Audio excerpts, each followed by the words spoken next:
So a group of 5 Republican, 5 Democratic senators is proposing $1.2 trillion in an infrastructure compromise deal. $600 billion of that is new spending, they say, no tax hikes to pay for it. Would you vote yes or no on that package if it comes before you in the House?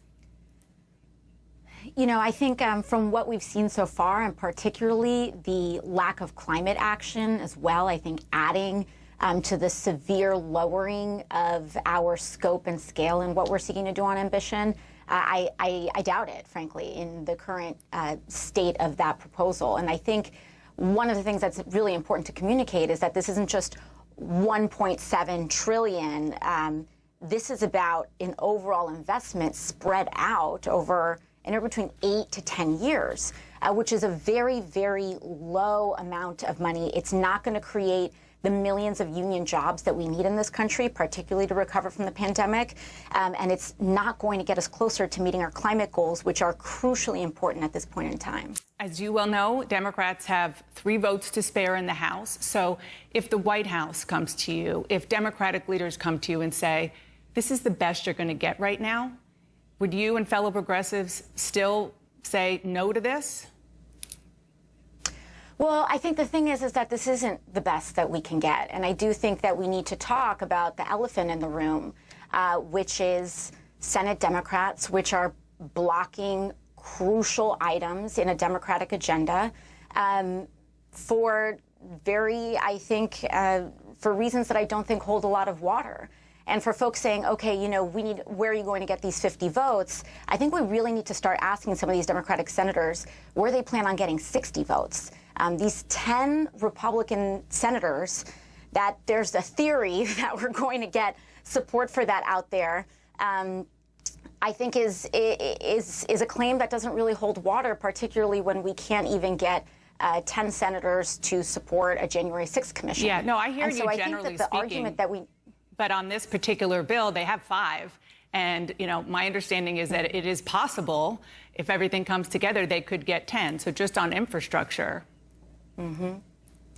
Yeah, well, I think then the question that we have to make is that there's a fork in the road, which is, do we settle for much less and an infrastructure package that has been largely designed by Republicans in order to get 60 votes, or can we really transform this country, create millions of union jobs, revamp our power grid, get people's bridges fixed and schools rebuilt with 51 or 50 Democratic votes? And I think the argument that we need to make here is that it's worth going it alone if we can do more for working people in this country.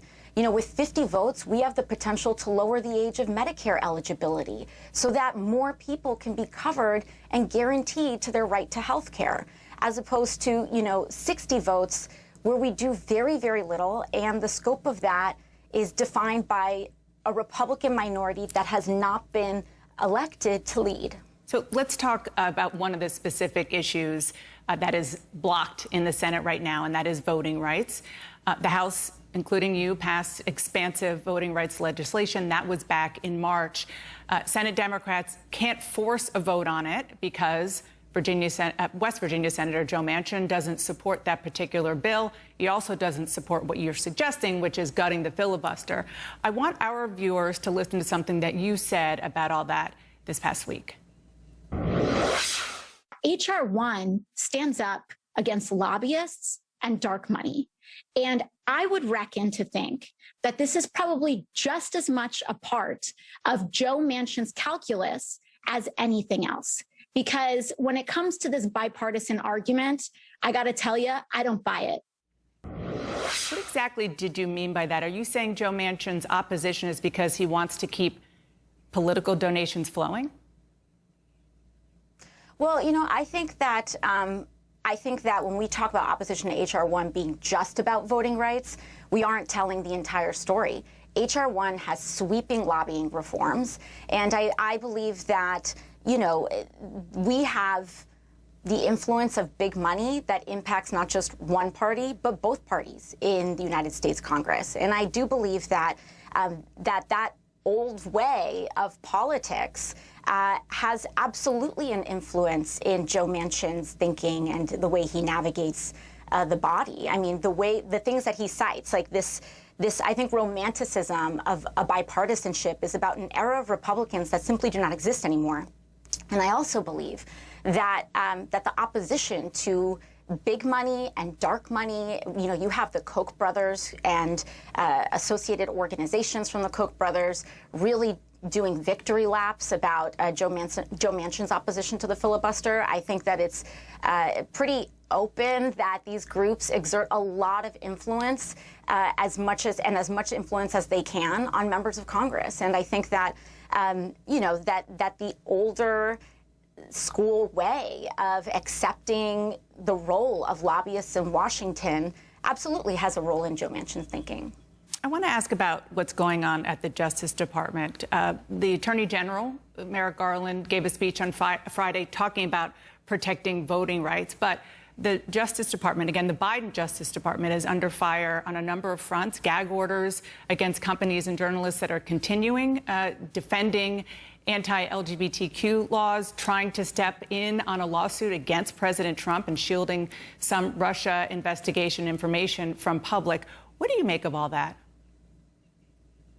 Yeah, and, in addition to all of the suits that you had just mentioned, the Biden DOJ also decided that they were going to pursue action on arguing in court for U.S. citizens who reside in Puerto Rico to have lower eligibility for Social Security than their counterparts, U.S. citizens in the continental United States, essentially advancing second-class citizenship and continuing second-class citizenship for Puerto Ricans on the island. And so I think the actions of Biden's DOJ has been extremely concerning.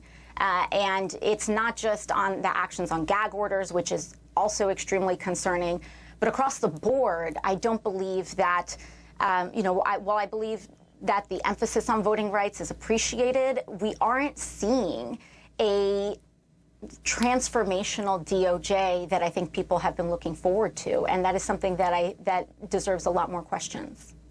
I want to ask about top Democratic House leaders, and a dozen of your Jewish Democratic colleagues issued a statement criticizing your friend and colleague Ilhan Omar, Congresswoman from Minnesota, for what some Democrats said was a, quote, offensive and misguided remark that they say equated the U.S. and Israel with Hamas and Taliban, terrorist organizations. She later clarified, saying she was not doing that.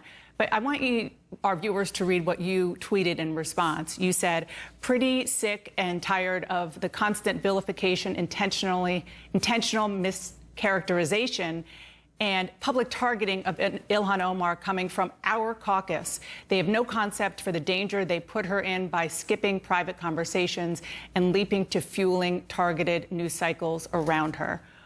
First question is, what exactly did your fellow Democrats mischaracterize? And are you saying that they are to blame for some threats against her?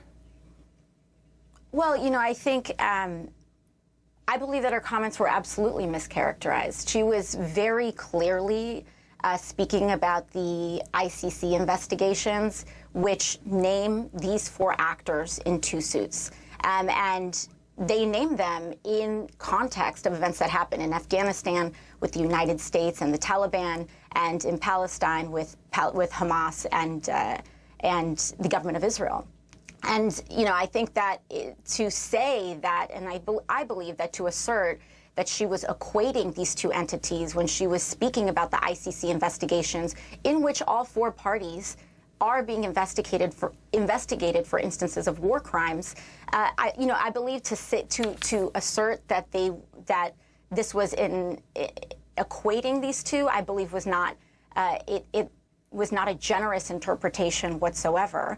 And we know that these very intense news cycles, which, by the way, this whole hubbub started with right-wing news outlets taking what she said out of context. And when we feed into that, it adds legitimacy to a lot of this kind of right-wing vitriol. It absolutely kind of increases that target. And as someone who has experienced that, it's very difficult to communicate the scale and how dangerous, that is. And so I think, as Speaker Pelosi said, we are putting this behind us, and I believe that we will ultimately come together as a caucus.